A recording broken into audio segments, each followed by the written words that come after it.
And we are apparently on the air. Let's get the light bulb going. Hello, welcome to Evolution Hour 101. We're past the 100s, all the clickety clacks and so forth and so on. Today we're going to have a lot of fun stuff. Jackson Wheat will be here. Welcome to tortucanwordpress.com. Troubles in Paradise. Get that on your speed link.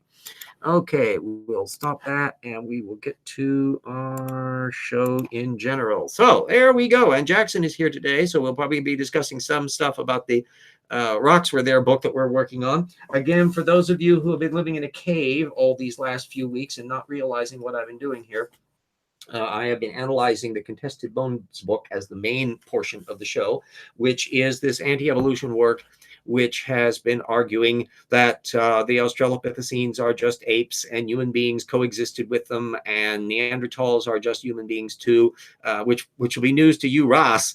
Bill Ludlow just did a wonderful little video on that where he went into how you, Ross, and in fact, I mentioned it to him on Twitter, you, Ross, to you, Ross, and he still thinks that Neanderthals were not human, not soulish, didn't do sophisticated tools, couldn't figure out conceptual things. Excuse me, they could do shafted tools with glue. I mean, the Neanderthals aren't stupid; they're just not humans.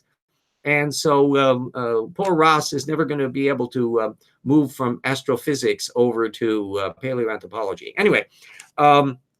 This one little bit that I was investigating up into the wee hours last night had to do with a thing which I didn't know about because it's not a big item in modern anti-evolution apologetics, and it happens to do with the Olduvai Gorge and a human skeleton that was found there back in 1914. And for a while in the 1930s, it was maybe thought to have been older, but it turned out when they really started looking at it that it had been a more recent burial in an edge of the deposit, and it didn't date to the same thing as the actual deposit did. Just as if you go out and dig in your yard and bury something, it's not buried when the soil was laid. That could be 50,000 years ago.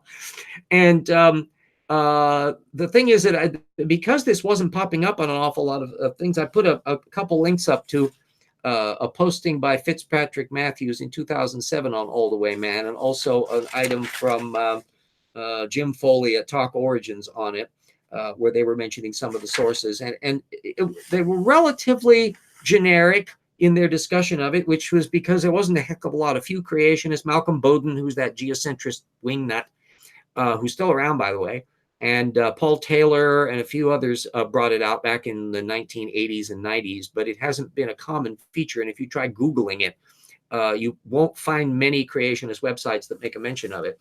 Hi, gang, over there, Lisa for Truth, and Karis, and we got Old Scratch. Yes, welcome to the show.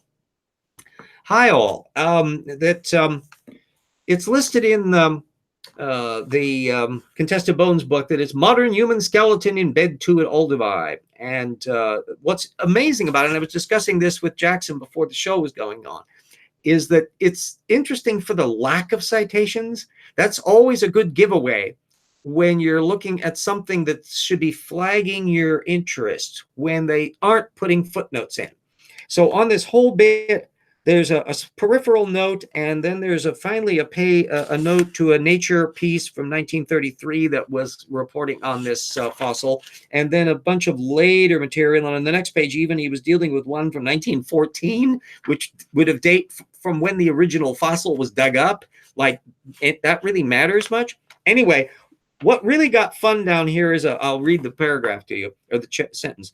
They argue that it must have been an intrusive grave dug into bed 2 in recent history, rather than in situ burial at the time of deposition. Leakey, Beck, and a number of other researchers adamantly disagreed and expertly defended the find. Footnote 45.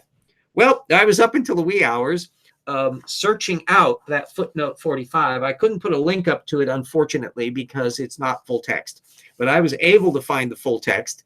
And it was interesting reading because it doesn't say what Rupe and Sanford said it says. It says exactly the opposite, that this was the point at which this Beck guy basically conceded that this was a more recent burial, and it was not dating back to the time of the actual deposit. And Leakey had suspected this all along, and that was the case. So that Rupe is trying to follow this creationist spin that I think he's pulled from creationist sources and not from any of the other material. One of the interesting points that I was looking up with that the Jim Foley piece is they mentioned that Johansen and Shreve in a book from 1989 had discussed this particular case.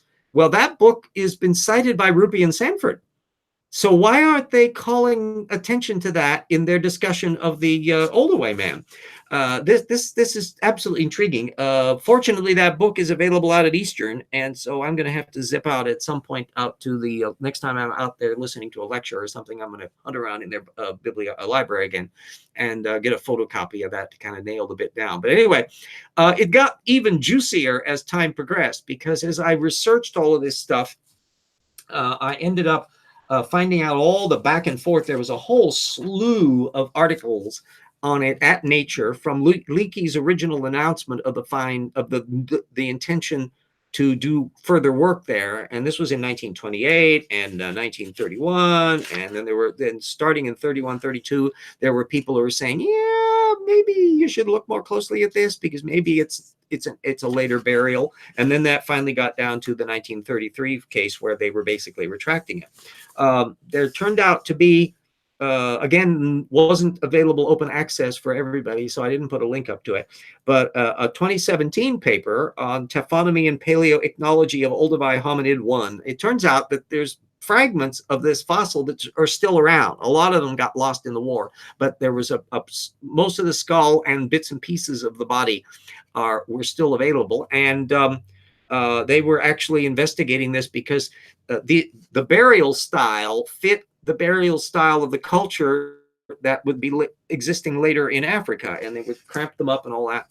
And termites would get into these little things, and they were actually looking at termite borings through the bones as an indication of the taphonomy of how these things had fared after the burial. But my eyeballs bugged in the first paragraph of this, where they're talking about it is the first fossil as well as the only Homo sapiens found at this site, Rec 1914. It has been directly radiocarbon dated to 16,920 plus or minus 920 BP and was thought to be contemporary with the middle unit of the so-and-so. And I go, wait a minute, they've radiocarbon dated it. So I found that. Again, not an open access article, unfortunately, but this Rainer Protsch guy had done a piece on it in September 1974 in the Journal of Human Evolution, the age and stratigraphic position of Olduvai hominid 1, which turned out to be a very delightful little article, where they went into a lot of the history of the thing and why they realized it couldn't possibly have been as old as the actual deposit did, that it was a post-development.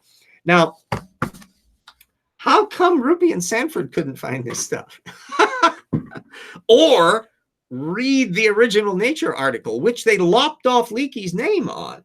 And so a little puzzle that we'll be looking at in future is, where did they get their mistake from? And were they relying on somebody and misreading something, which Jackson and I know from our working on the Rocks book, there's an awful lot of misreading going on among anti-evolutionists. Just a wee little bit here and there. Yeah. Every so often. I have to even caution Jackson, don't ever trust a Tortugan to get it right. That if they say sun rises in the east, check for a footnote, just to be on the safe side, that they're that bad at research. Absolutely. Yeah, I agree. In my defense, I thought it was a point that I thought, I mean, sure, we can always trip them up even more. When I was reading the little piece, my only thought was, okay, sure, maybe some of these were at one point, but not anymore. Oh, well, science moves on. So what? That was kind of my point, my thought process in that. But of course we can, and as you know now, he was, misrepresenting the work or whatever. So. Yeah, and the one advantage, and I am just amazed at how accessible, if you have the right tools to be able to ferret around and stuff, how much of the sources are available directly. One of the cases that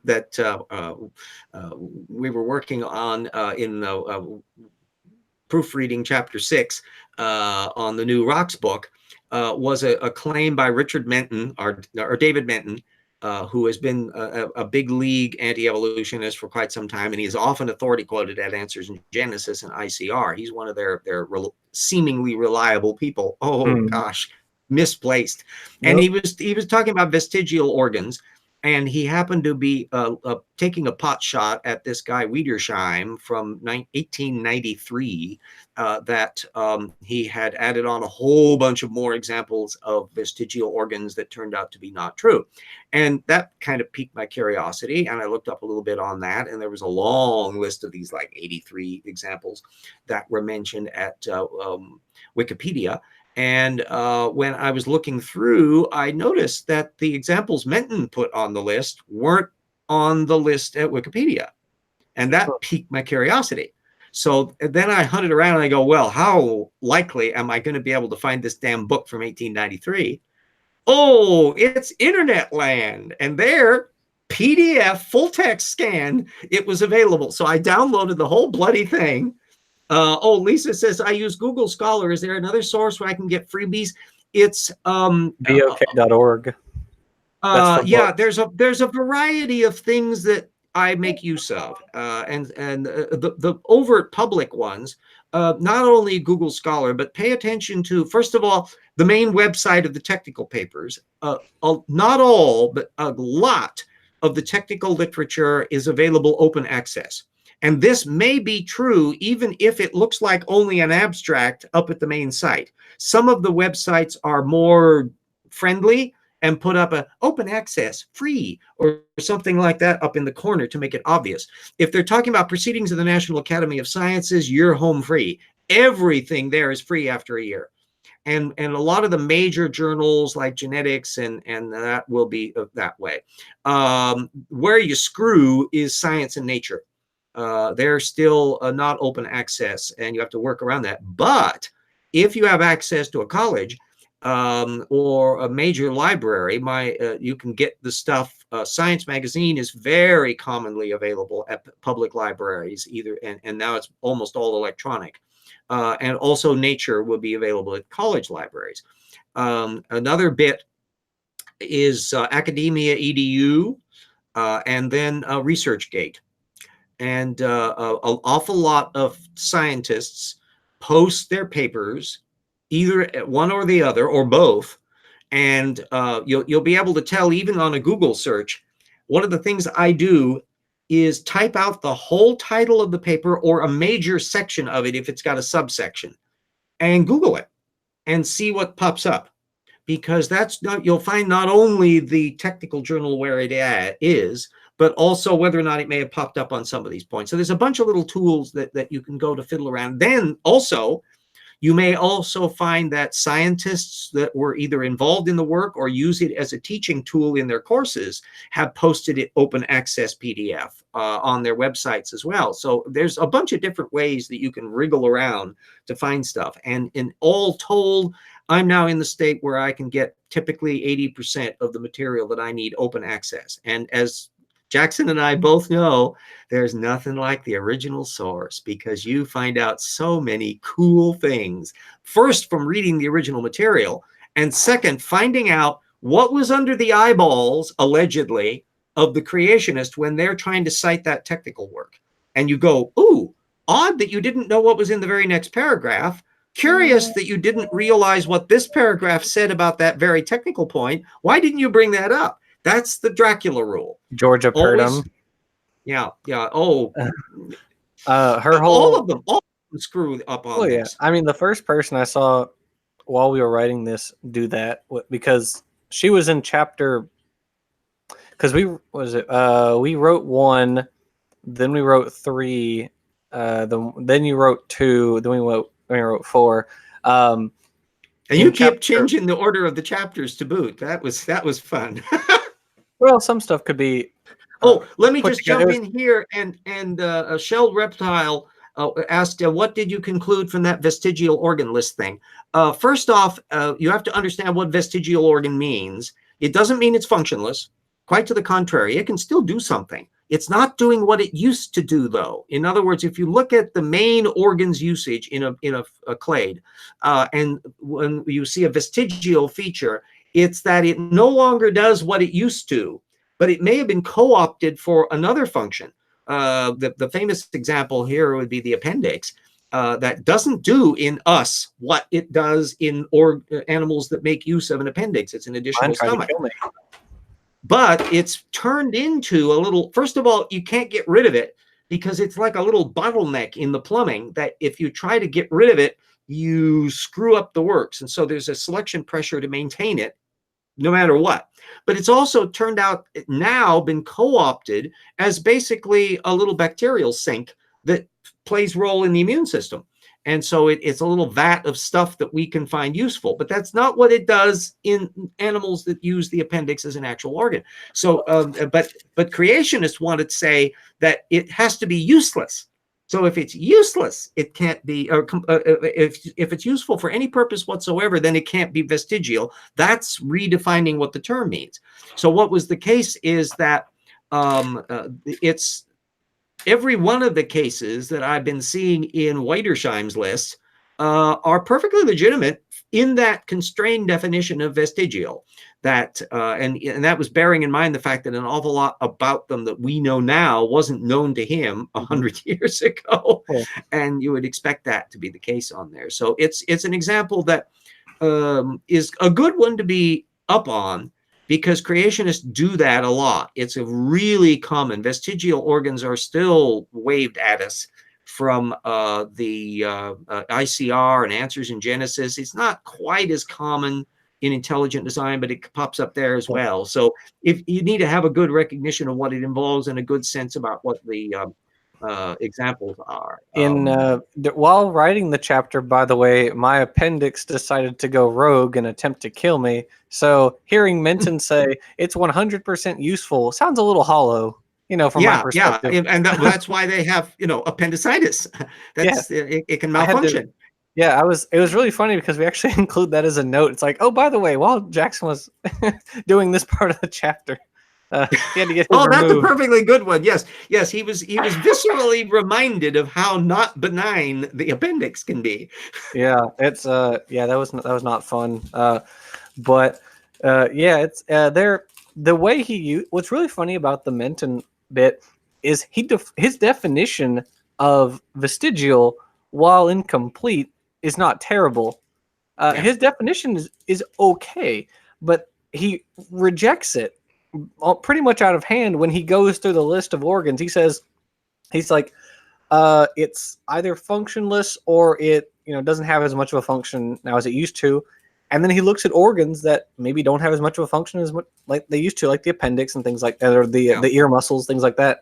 But he says, oh no, but they have some function, so they're not vestigial. It's like, but by your own definition, they are vestigial. Why do you ignore your own definition? It never made sense to me while I was reading that chapter. Oh, and Brian says, welcome, Karis. About time you showed up for one of these. I can say that too in doing my little Karis impression. We popped up with that same problem that you mentioned regarding Nelson and Bug's orphan gene thing. I'm doing a big edition of orphan genes that we had missed in the first time around because they weren't really discussed directly in the answers books, but it turns out they do get play. Both Jeffrey Tompkins, and Paul Nelson, working with the biologist Richard Buggs, did a chapter from 2016 on it, and they did one of these little tricks too, where they define a particular definition of how a particular orphan might not be classified that way because it doesn't show up in homology searches, and then they said, well, for that reason, we're not going to talk anymore about it. Of course, just ignore it completely. Lisa for Truth asked with a particular creationist that I will not describe by the name they use, not know that some people are born with vestigial tails. That's a fascinating case. They're not fully boned tails. I don't think there's really any instance of that. What they are is There a is fleshy one. extension that kind of sticks out once in a while. But the point is the genes that are involved in them are the ones that are remnant, that are in the early stages of development. We do briefly have a little, almost a tail, because all the vertebrates do, and then they disappear. Well, those little remnant genes can occasionally kick back in. So what you're getting are some of the downstream stuff that, you know, there's no muscle attachments attached to them, but Well, they're just there is kind of one example. There is only one, as far as I was looking through the technical literature, and I could find one. The majority of them, which are called tails, are what are they, sacrococcygeal teratomas, which are basically like fatty tissue. But there's one example. There's a paper. It's like a true tail in a neonate, I think is the name of it. And it's like there's it's extremely nerves rare. and muscles. It's like just one. It's like nerves and muscles in this little fleshy extension. It's not just the fatty tissue. And so I But think of there's course, you just only one. need one black crow to eliminate the notion that all crows are white. Exactly. So, or vice versa. And so the fact that there's any at all is a clue to what the developmental processes and things are going on. So they're all a delicious educational opportunity to deal with there. And because vestigial features do get used a lot, less so than, or way more so than the stupid Oldoway Man, but still that's always the case. Oh, there was another one. I was just delighted. I had to thank him because it was such a beautifully done video that I hadn't known about, from Bill Ludlow. If anybody is not following Bill Ludlow's channel, do it. He does relatively short things on a variety of creation is stupid. And this one was one that I didn't know about. There was Eric Hovind and company have a little organization, the International Journal of Creationism Research, or something like that. It sounds very pretentious. But anyway, they have an actual piece in there where they're making big hay about Piltdown Man and Nebraska Man, which are always joined at the hip. And those are ones that constantly pop up in anti-evolution apologetics. So you ought to be familiar with them. And it was fun to see how they were kind of mangling and massaging the data to kind of fit. I have a section on both of Piltdown and Nebraska Man in the tip thing. And it's, first of all, they're like 100 years old, but I didn't realize how they were consciously trying to have this as an apologetic tool. You want to find a way to bring it up in the creationist conversation in order to make hay about this kind of stuff. And if all of your information is being gleaned from the Eric Hovind video, you're going to only have part of the story. You're going to be getting a lot of the little facts wrong. Nebraska Man is so pathetic because it had a shelf life of only a couple years, and it was never one that was generally accepted as a model. Piltdown at least lasted for quite a long time, but that was another point that I made a big deal out of in the Human Evolution chapter, Planet of the Apes at TIP, is that 2 world wars intervened. And the fact is that by the time the only window of opportunity for investigating would have taken place in between the 2 world wars. And by that time, only casts were available, not the actual fossil. Oh, heck. Even though there were, jump in. A number of researchers had already suspected it was a fake even before then. Within just a few years of Piltdown's discovery. I can't remember the name. It was like a Southfield or something like that. There was a paleoanthropologist. They were very suspicious of it. And by the time you get down to World War II, even before the post-war period, as they were finding more and more Australopithecines, Piltdown started to not make sense. It just didn't fit with what they were seeing from all the thing, because the big brain on an ape-like body wasn't what we were seeing in all the other connective threads. And so it was starting to look Jackson has to go. The paleoanthropologist, I went into a lot of the history of all this. The creationist actually did a not bad job of mentioning the historical facts about that the Piltdown in particular was in part because Britons didn't like the idea that they didn't have a good British human evolution fossil. What are all these damn Germans and French and now Africa and stuff in Asia? No, the British, we must have a proper one. And so there was an enormous incentive to do that. But then there was not a great incentive to be studying them. And so long as you only had the casts to work with, you weren't going to be able to spot there were problems with it. Well, by the post-war period, it was so out of step with they couldn't figure out how Piltdown was fitting into anything anymore, that there was now a big incentive and new tools came along. And so now they looked again at the original fossils and boy, instantly boop, blew up. And they realized that this was just fraud. And so then the next 40, 50, 60 years has been spent trying to figure out who did the cheat. And the consensus view really is that Dawson did it all by himself. The guy that found them, he had a certain reputation for doing fakes. And this was yet another one, and he was wanting to make a reputation for himself. He died, I think, during the First World War, so he wasn't even around to take the heat on it. So it probably would have undergone more of an investigation had he been around, as opposed to the dead guy and the fossils buried in the British Museum, and then maybe we'll get around to looking at the originals one of these days. So there's a lot of all that. Let's see, we got Creator of Dreams. Was Nebraska Man speculated to be a man ancestor or just an ape? Well, it was the first supposed example of a higher primate that would have been in the Americas, and there aren't any. So it was really big deal. The problem was it was from just a tooth. Now, to be fair, most mammals are known by teeth only. This is true for bats. This is true for a lot of little critters because the teeth are extremely durable and teeth are very distinctive. And as it happens, the one tooth he had, which was a molar, looks a lot like not only human teeth, but also pig. And it was, in fact, an extinct pig that they had found. And it was, even at the time, there were people who were saying, excuse me, but this could just be a pig's tooth. And Osborne very quickly in the mid 1920s, when they realized they didn't find any more material on this, led it to one of the subordinates to actually write the knife piece that was saying, "Oops, you got it wrong." And then there was no more mention of Nebraska Man, but it was never put on charts or anything. It never made it onto the field in the way Piltdown Man did, which stayed there up until the 1950s. Now, there hasn't been a counterpart case of that in the paleoanthropology since. And once in a while, you'll have an occasional bone misapplied. In fact, there was just a recent paper where somebody had spotted that one of the little, I think, neck vertebrae or something in the Lucy skeleton is probably not from Lucy. It's from a contemporary species of orangutan that was around at the time, and so would need to be removed from it. But again, they looked a lot alike, so it was real fine tuning. It would be kind of the equivalent of how easily you would mistake the tail lamp on a 1959 Chrysler Imperial versus one on a 1960. And how easy something like that could happen.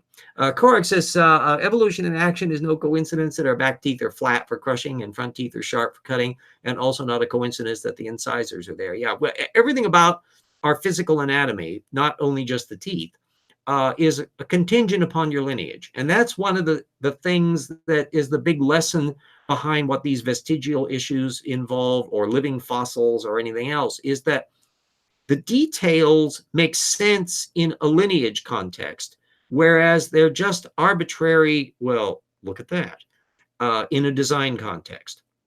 And so when you start looking at the details, you find out why our anatomy looks the way it is. One of the things that's been really interesting in relation to human evolution has to do with the Neanderthals, that we now have a lot of Neanderthal fossils, including juveniles, and B, their genes. And so we can now look at the developmental biology difference and how the jaw structure and maturation rates and tooth eruption patterns and that in Neanderthals differ substantially from human beings. And you can even infer the genes involved in this as they get more and more of the information going on here. Let's see, we got the orangutan vert in the vertebrae and Lucy was real. When I heard about it, I went looking, but could find this stuff in a religious web. No, there was a technical paper on it. Yeah, it was, I think, in either Nature or Science. I don't have my bibliography up, so I can hunt around for that one. I think maybe 2014. It's been a few years now. since that was done. But it was a perfectly fine announcement that was put out, and it was an actual technical paper on it. So you won't need to rely on a creationist to deal with it.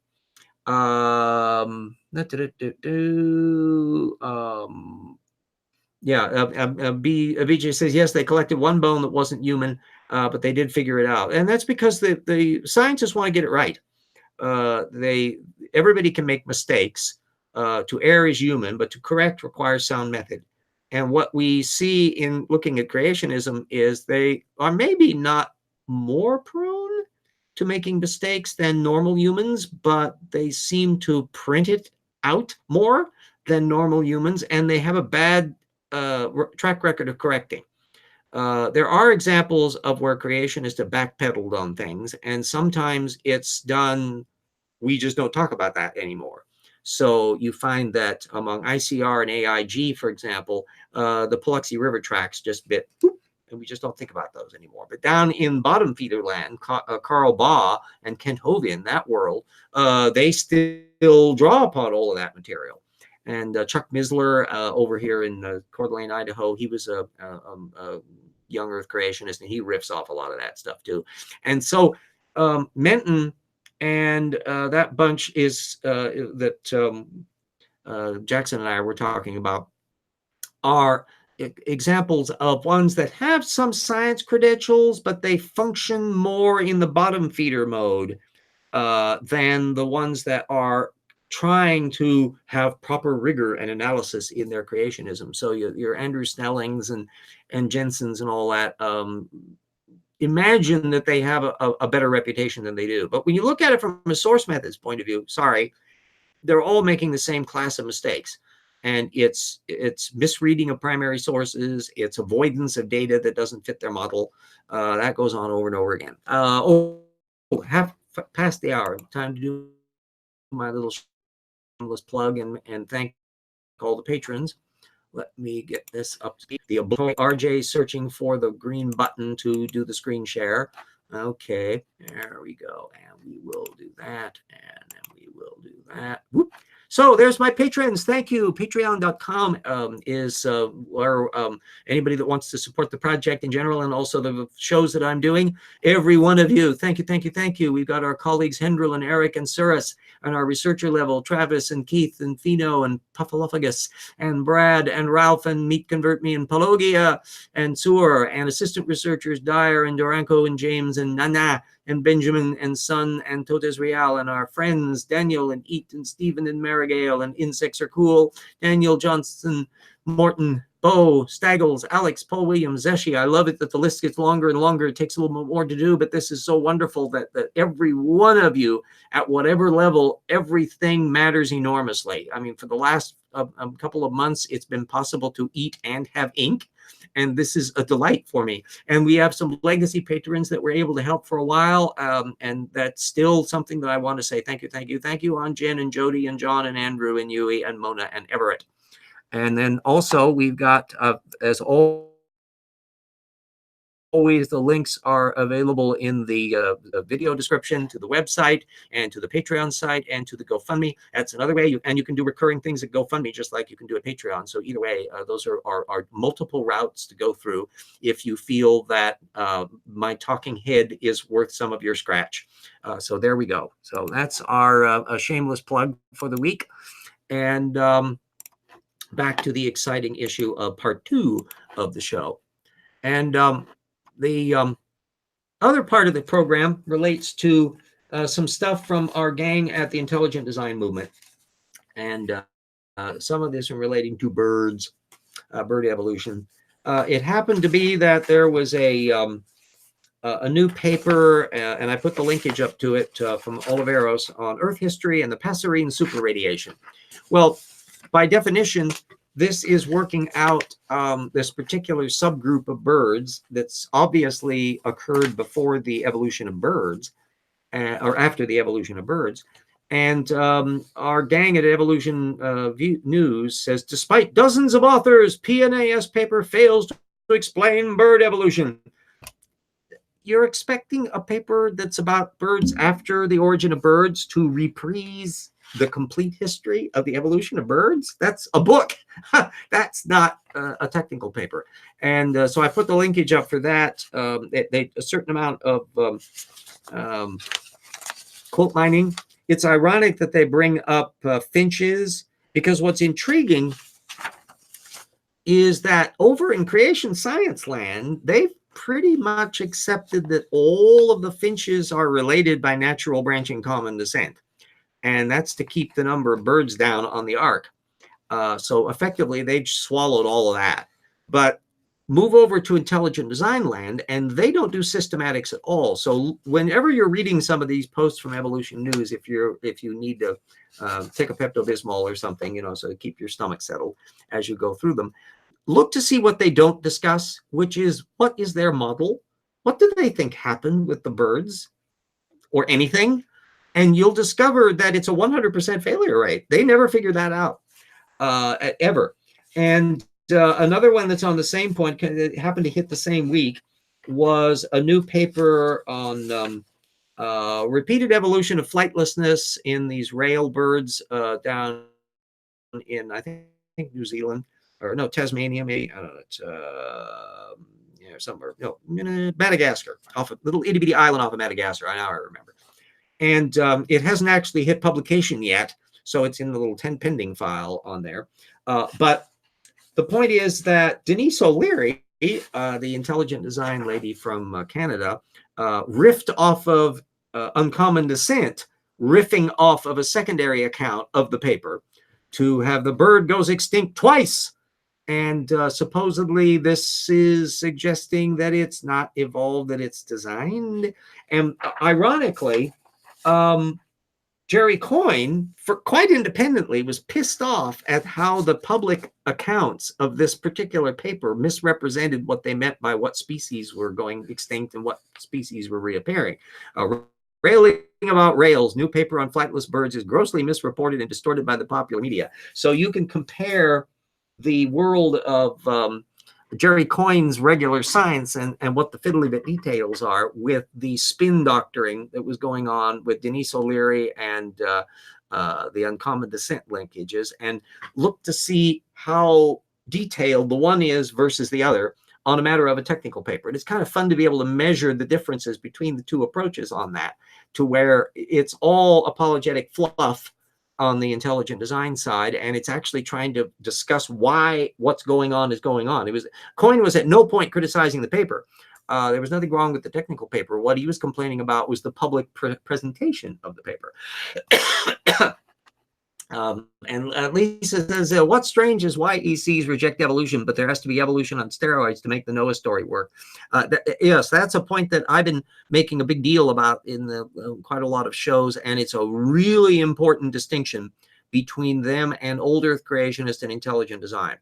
And that's why old Earth creationism and intelligent design don't do systematics, because they have no incentive to. They can just look at the world, and there's all these designed creatures that may or may not be related to some or other of them, and they just don't care. So they don't ever work that out. I literally know of no systematics that's done by anybody in that camp. All of the systematics, which is trying to work out what's related to what or not, that occurs over in the young Earth creationist side. And virtually all of it is relatively recent, because the baraminology movement, and I will put that little word in there, baraminology, you can Google that, and that'll bring up a bunch of little stuff. Or baramins. Baramin is just a fancy Hebrew name for created kind. It was coined back in the 1940s by this guy named Marsh, Frank Marsh, I think his name was, who was a young Earth creationist, and he was trying to do systematics. I mean, you got to give him props. He was trying to be sciencey. The problem was there was already so many animals known at that time, living and fossil, that he bogged down in a hurry trying to work out how many kinds there were. Well, this new breed of baraminologists, Kurt Wise, who has a paleontology degree, and Todd Wood, forgotten the other name, Christopher or Collingwood, something like that. Crawford, I think it is. Anyway, Kavanaugh, duh. Old RJ's having a brain fart. Yes, it was Kavanaugh. They're the main fielders, and then there are some hangers-on. M. Aaron. I mean, I can't tell whether it's a man or a woman on that. It's always just M. Aaron, and a few others, Jensen, and a couple others who kind of bounced into the field. But you have to ask, why are they doing that when the intelligent designers and the old Earth creationists don't? And the answer is Noah's Ark, because unlike the intelligent designers that don't care whether there was a flood and or whether anything was on any ark at all, and whether it was local or global, they don't care. The flood people have to care, and they have two bottlenecks to contend with, not one. And it's always good to keep this straight. The obvious bottleneck is Noah's Ark. So every single animal on Earth had to have their representatives aboard the ark, and every form that now exists had to have originated from the ones that were kept on the ark.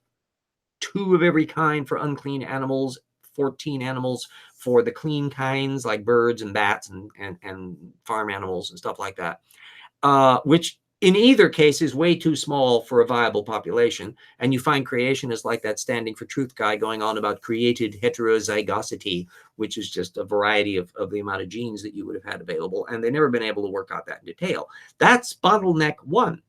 But earlier is the Adam and Eve Edenic bottleneck, which is all of those same kinds. And remember, they were all the ones on the ark, plus whatever ones would have been around, insects and fish in the sea and all of that, which supposedly you wouldn't have to worry about having on the ark.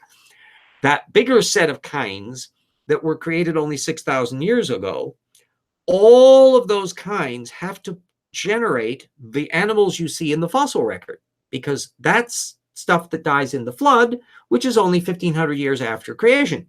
So the original kinds have to produce the diversity in the fossil record, and then all of the ones, subset of the kinds that were put on the ark, then will subsequently generate all the diversity that we see in the existing world. None of that's going to fit because you've got too many fossils known, and you've got too many existing species known, and you've got chronology available in the standard bit. Even if they try to kind of cram things together, they end up with another problem that they have to deal with. Oh, bye-bye, Karis. Hope you enjoyed the show. Let us know when on SciStrike what you thought about if this your first reaction to the talking head RJ. Anyway, you've got the need for all this diversity to generate in an unbelievably rapid form of time.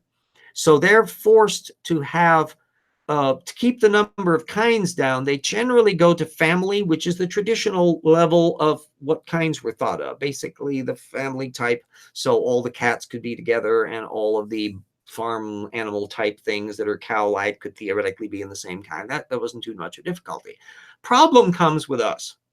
We are a species in the primate family. They can't have all the primates be one kind for us. Otherwise, we and Bonzo the chimp are in the same family. That's not allowed. So they have to have a sliding scale. For us, it's species. For most others, it's family, and maybe sometimes order and maybe phylum go farther up. And then a bunch of them they don't even bother about. Insects, good gravy. You got 600,000 species of beetles to play around with. How many kinds are there? That's going to keep them busy for a while. And then you got 500,000 species of nematode worms. And then you've got all these little weird phyla, the chinorynchs and all the rest. Even if you don't have to have them on board the ark, Noah waiting for the little chinorynchs to swim in and put them in a vat,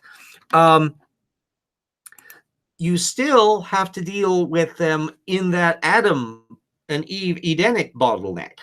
So always when you're talking with a creationist, if you're going to be interacting with them, remind them of the double bottlenecks and ask how many kinds, how many original kinds, how many were on board, what percentage of them, are you talking about the insects, are you talking about sharks or anything else, do they have to worry about it? And you're going to find they won't know what the hell to answer, because there's nobody for them to copy. None of them worked it out. The baraminology literature is very narrow.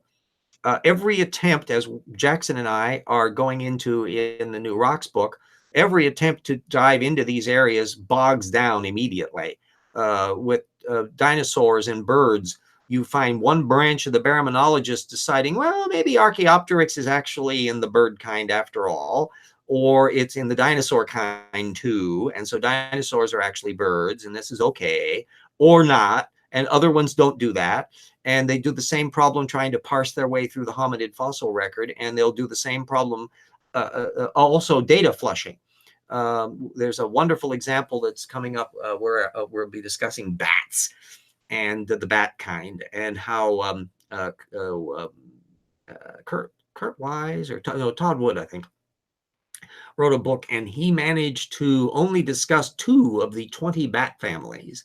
And in them, he flushed half of the fossil record of one down the drain. And for the other, he ignored the fossils there and all of the genetic data. Well, if you do that, and then he forgot to pay attention to where they live, because they're all alive in the Americas, these particular bat families he looked at. And not only that, they're highly specialized now with pollinating plants. So where did the plants come in on the thing? Did the bats and the plants stay together? So there were like these Arizona these Sonora Desert cacti migrating to Ararat and then back again along with the bats. I mean, how exactly does this work? They don't think about that. And so in every single instance, when you open up one of these things, BJ says, I'm guessing hummingbirds are different kind from penguins. You guessed correct. Yeah, I think Susan Leitner did a paper in 2013 on the bird kinds. She didn't discuss any paleontology. She just obliterates the fossil record completely. And she came up with, I think, 185 or 190 some odd bird kinds. That, by the way, is a number very similar to the one that's used in the Ark Encounter. So it's highly likely there, depending on her analysis. But she just removes all the stuff to fit. And I gather I've been wanting to see a detailed listing of answers in Genesis's Ark Encounter kind list. There's a photograph I spotted that was at their website, and you could see bits of it, enough so you could count the number of lines, but not in detail other than the headings. That was the only thing that was legible. So there would be under extinct mammal-like critters, which meant the therapsids on the reptile-mammal transition, and then you could count a bunch of blurry little lines, but you couldn't tell what the hell they were. I wanted to see the details. And you have to ask, why don't we see the details? Why aren't they posting this stuff? Why aren't there any papers at Answers Research Journal listing off all of these kinds and the documentation for them, so we can work out, are they reasonably constructed? No, that's not going to be the case. So if anybody can ever get to us, do for the world of scholarship a completely accurate picture of that Ark Encounter kind list that's out on the wall there in the Ark Encounter. If anybody can do a really high resolution picture of it and make it available, let us know. So we can finally find out what the blurred little lines are, because it's at that level that you're going to detect whether they're playing fast and loose with the data. And they aren't going to be doing that. On the thing, apparently freshwater and saltwater fish can live in brackish waters. Yeah, that's another issue, that if they're going to just let the fishies take care of themselves, how do the saltwater ones survive if the water gets diluted in this cataclysm that's going on? And it supposedly is enough to carve the Grand Canyon, or rather put the water in place. It lays down the rocks of the upper Grand Canyon, and massive all over the planet. And then it congeals into rock super fast. And then the water that's left over in a big puddle upstream that actually carves the canyon. Details not forthcoming. Never mind that flash flood canyons of that type don't look like the Grand Canyon. They have steep walls and current swirls and all that stuff, and eddy ripple marks and all that stuff that pops up, which we have in the Missoula flood, and you don't find it all in that area. So the geology doesn't match up, but it's the details of what's going on in the fossils that have to be better. And the recovery time that you mentioned, BJ, is very important. I call it extinction pulse. I'm not sure that that's a commonly used term in the paleontology bit. But the thing is that we know from mass extinctions that it clears the deck of almost everything. And then the only things that are existing afterwards are the ones that existed before that made it through the crash. So there's a continuity of forms. And then only over time do you see them starting to diverge and developing, refilling the ecological niches and all that. And these can take 5, 10, 20 million years or more. Now, this is odd for a designer who you'd think is making stuff Zot magic. Why so much time to do all of this? Why does it take so long to refill the bathtub if you're just magically creating things in situ? So that's another problem for old Earth creationists. Now, young Earth creationists are cramming everything down into a very narrow time frame. So all of this diversification is taking place after 4,300 years ago, which there's a problem because an awful lot of these animals are noticed and plants by the time people start writing down crap.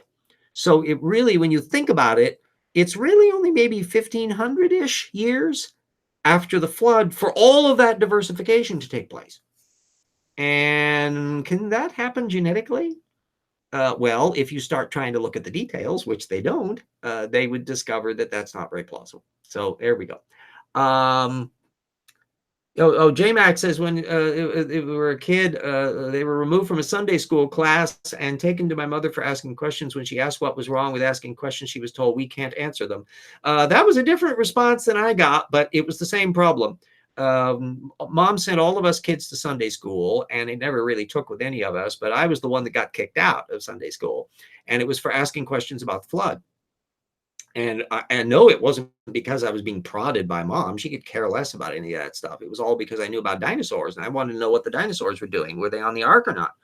And I remember the guy, he was a guy in his 30s-ish, had a mustache, and a young guy. This may have been his first teaching stint as a Sunday school teacher, and I'm sure he was happy to get rid of me because he told me that you shouldn't be asking questions like that. And I recall my response was, isn't Sunday school where you're supposed to ask questions? That's what schools are for. And clearly I did not understand the purpose of a Sunday school, which is indoctrination, not question asking. So he told my mom, don't bring Jimmy back next week. And that was the last of my Sunday school. I did get a Revised Standard Book of the Bible out of it, freebie. And that was another mistake on their part because it had cross-references at the bottom, and I still make use of it. It's a really wonderful Bible. And that's where I discovered so many of the contradictions in the Bible, because you'd look down there, First Chronicles, see Second Kings, and finding out where cross-references are and that they don't match up. So that's a dangerous thing. I was a little budding scholar even at that age. I love to read footnotes and references and stuff, and don't ever give somebody a book like that and not expect us to deal with it. So there we go. Any more questions going on out there? Corix says probably smelled fantastic after being underwater for what, a year? Yeah. Lisa for Truth. Don't forget the pyramids. Ooh, I wish the creationists would think more about the pyramids. And there's the difficulty, is that the Egyptians, according to standard chronology, were building the pyramids at the time the flood was happening. And apparently they didn't notice because they have no flood legend. They don't seem to be noticing the big slosh. And in fact, this can't be fitted into the flood framework in principle because of the continuity of the Egyptian culture, because going way back into pre-dynastic times and then all the way down into Ptolemaic times, there's a continuity of Egyptian culture, their rituals, mythology, their dress, their gods, their details, everything is contiguous over time, as well as their language, and of which they have a written language. And so if you have the Egyptians predating the flood, and then the flood comes along somehow or other and doesn't wash the pyramids away, and then all the Egyptians are dead because they died in the flood, and now Noah's kids breed like rabbits, and eventually a section of them move back into Egypt and pick up exactly where the Egyptians left off, even down to their language and dress patterns and mythologies and all. Yeah, no, that ain't going to work. So I was waiting, tick, tick, tick, tick, tick, for the creationists to spot the fact that they've got to get rid of Egypt, or rather move it. So they got to put little rollers underneath the entire Egyptian chronology, not just the pyramid part, and roll the whole thing down past the flood. So now they only have a slightly ridiculous problem, which is that now there will be, who lived in Egypt before the Egyptians? We don't know, but the Egyptians would therefore be descendants from Noah's kids who come in and then immediately forget everything about their culture and suddenly come up with a completely novel culture with completely novel gods and completely novel traditions. And sometime lickety split after the flood, they're building all of these pyramids at a scale and time frame that has to be kind of compressed because there's not enough time for all that to happen. And there are creationists that are trying to do this. I think his name starts with a D, a Dwan or something like that. That has sort of hit into that field. And they're operating around the periphery of answers in Genesis and ICR. And I expect to see more of that stuff. But it's not just them. In principle, they're going to have to do this with China. They're going to have to do this with Mesopotamia. And what are they going to do with the Harappa culture in India that existed even earlier? And oh, yipes, this is a mess. If any of you are familiar with Immanuel Velikovsky, the little crackpot guy from the 1950s, that he wanted to rearrange Egyptian chronology to fit this Venus comet that supposedly came by and all that. And as a former Velikovsky, I know all this stuff in painful accuracy. That he too had a need to rearrange Egyptian chronology because he wanted this particular papyrus Ippaware, which, by the way, pops up to this day. I'll put that in the little thing, papyrus Ippaware. You can Google that little puppy. It's a thing from, I believe, the end of the Old Kingdom or Middle Kingdom, where it's describing this terrible lamentations and apparently there's been a problem with the Nile flooding. It doesn't. And suddenly there's drought and everyone's gnashing their teeth in despair. And it sounds superficially like some of the plagues of Egypt.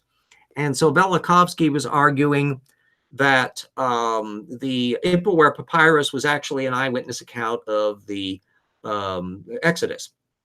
And the problem is the Ippaware papyrus doesn't date even to the traditional dating. Because the traditional dating for the Exodus is, if you do the same shtick that creationists do to calculate when the earth was made and when the flood occurred, Exodus pops up about 1500 BC.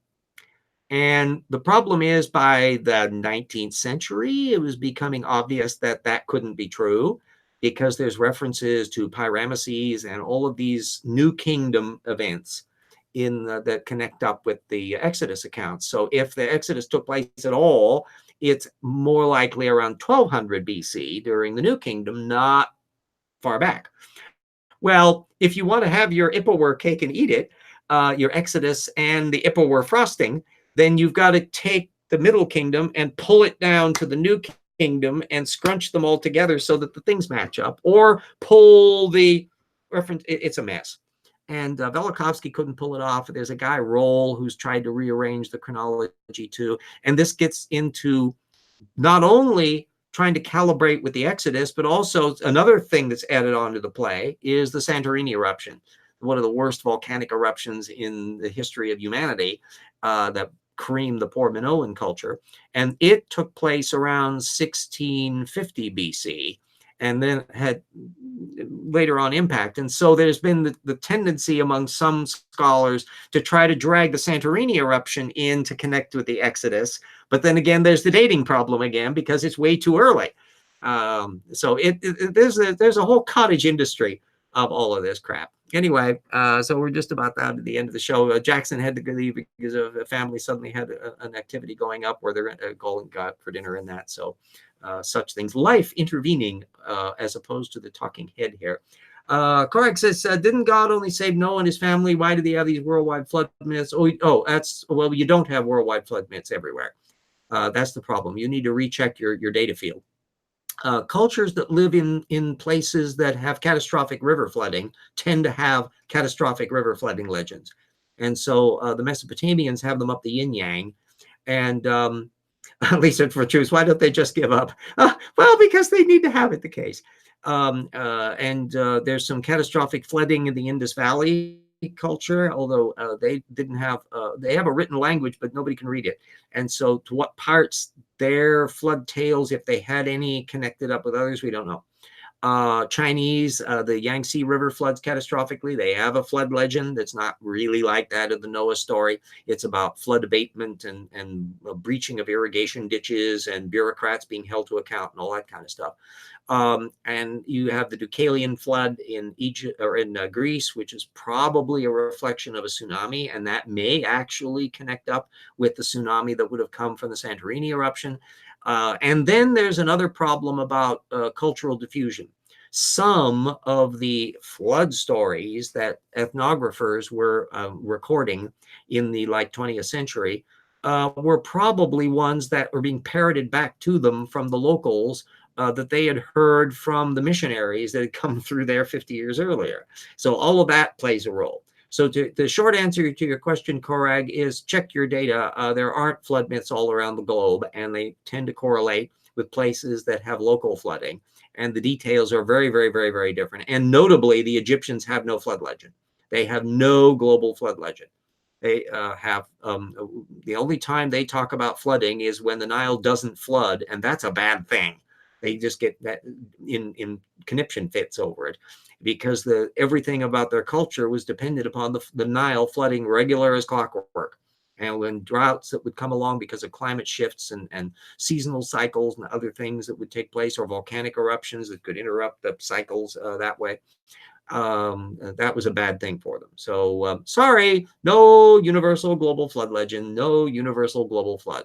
And by the way, if you think there was a global flood, look to your feet. Figure out whether or not the geology underneath your feet matches.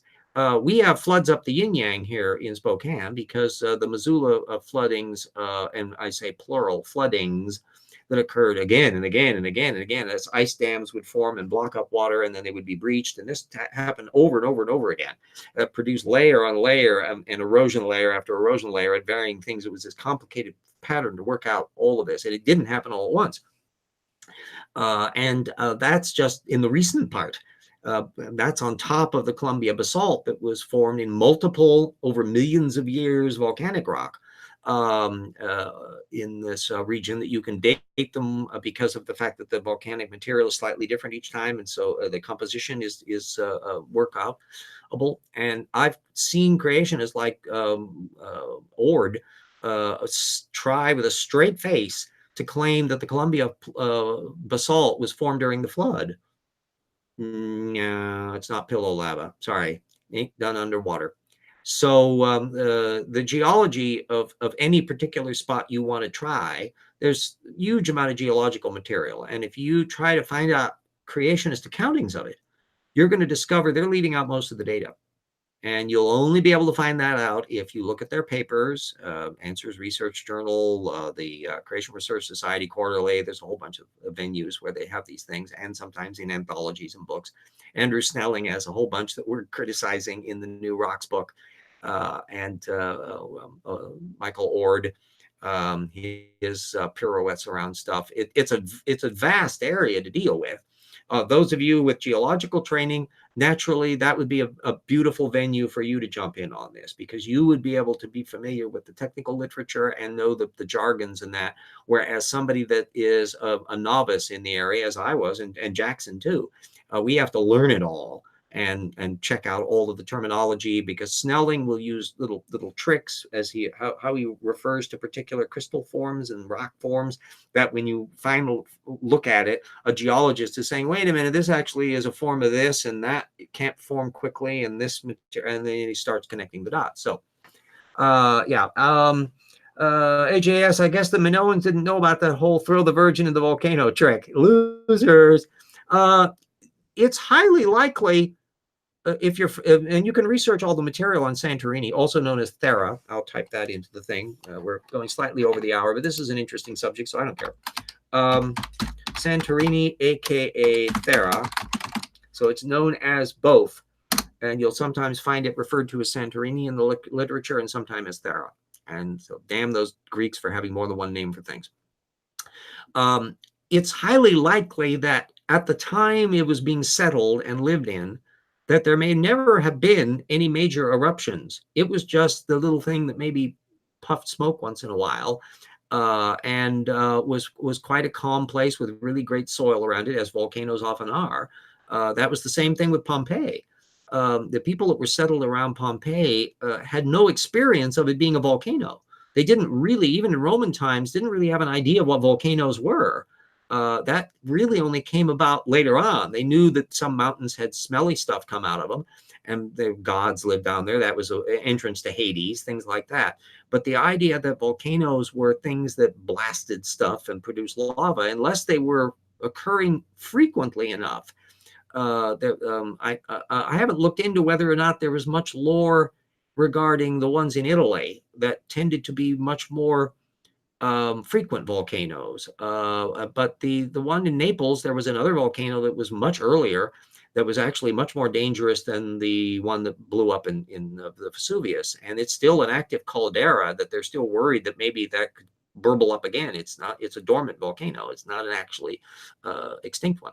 But Santorini, that place, we don't know how much it was settled. We know the little town of Akratheri, which is on the coast, little seaport area, was fancy stuff. No fortifications. It had paintings and stuff in there, and so this was a rich town. This was not slumlord. But how much of the places were in the areas that were vaporized by the eruption? So we don't know how far back in this island structure, or whether there were trench areas of inner harbor, whether there was water in some of that stuff. There's still some worry about trying to figure out what the place looked like before the eruption. And that's not an easy thing to tinker with. If there were rings of water area where there would be the volcanic island and then another ring of stuff around it, and that's where a lot of the settlements were, that would be consistent with the story that gets muddled in Plato's Atlantis story. And so there's a soft spot in me that argue that that's the only remnant of it, because the story came, according to Plato, from his ancestor who had heard the story from the priests of Egypt. And so the idea that this was actually a story that had been kept down in their records. And so he was getting the garbled account of the Egyptian version of whatever went on in that place. The Minoans, we call them Minoans after King Minos of Crete. They had disappeared as a culture. They were only discovered around 1900 when Evans started digging them up. And now we know about them.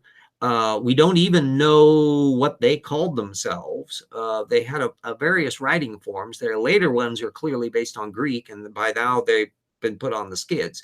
The earliest Minoan writing, I don't think has been deciphered yet, although they may crack it eventually. And there's not a huge number of examples either to play around with. The Egyptians, we now know, called them the Keftiu. I'll put that in there. And they were apparently smug bastards who ruled the seas. And and beautiful sunsets, BJ says. Yes, that's how they knew Krakatoa had erupted. That people were pulling fire alarms in London because the sunsets were so bright they thought the city was on fire, and it was from the dust from the volcano. Even something as small scale as the impact at Tunguska, which was a little comet or asteroid impact, threw up enough gunk that it produced brilliant sunsets and all of that stuff. So there we go. Okay, well, this went on a little bit longer, and I hope you weren't bored astray. AJS Mount St. Helens gave Oregon several years of bumper crops for grapes. I remember vividly when Mount St. Helens erupted and the eerie landscape. We got it relatively lightly. I think we only had like about 2 or 3 inches of ash here in Spokane, but they had like 3 feet or so, I think, down in Yakima. It was terrible down in that area. And it was like cement. You couldn't wash it away with a hose because it would just turn into gunk. So you had to physically remove it by shovel. And it was a weird experience to go on. And people were wearing masks and stuff. And everyone was terrified that this was in the ancient days of carburetor cars, that there were and air filters and the like, that where they were worried that the little glassy stuff that was in the volcanic ash could be bad on the car. So the city just ground to a halt here in Spokane. I mean, I was off for, I think, quite a few weeks, and I grew a mustache even, which was pathetic. But nevertheless, that was my one stint on that, and I kept it on for quite a while. So I remember Mount St. Helens in part because that was the time I had a mustache. Okay. Thank you for liking the show there, Brian. Yes, it's past the hour and that, so you got a little bit of a thing. And anybody that has a geology bent can look up the material on Santorini and Thera and the issue. Did it have anything to do with the Exodus? Could it? Because it's way too early. Did it have something to do with what was happening in cultures in the area? AJ said, I lived in Portland when she popped her cork. I gave the last bottle of ash I collected to my biology teacher in Indiana high school. Yeah, you had a spectacular view of it from there, and you didn't really get dusted on there. And there was one preacher who mistakenly thought the volcano was in Oregon because I guess he was looking at it from San Diego, and all of the coverage was based in Portland. So he misunderstood that's no, excuse me, Mount St. Helens blowing up Washington, not Oregon. So we'll see you all next week on that, and keep up the work. And anybody who wants to help out, remember Evolution Slam Dunk. There's a link to that in the description, along with Patreon and GoFundMe. I'm RJ on Social Security.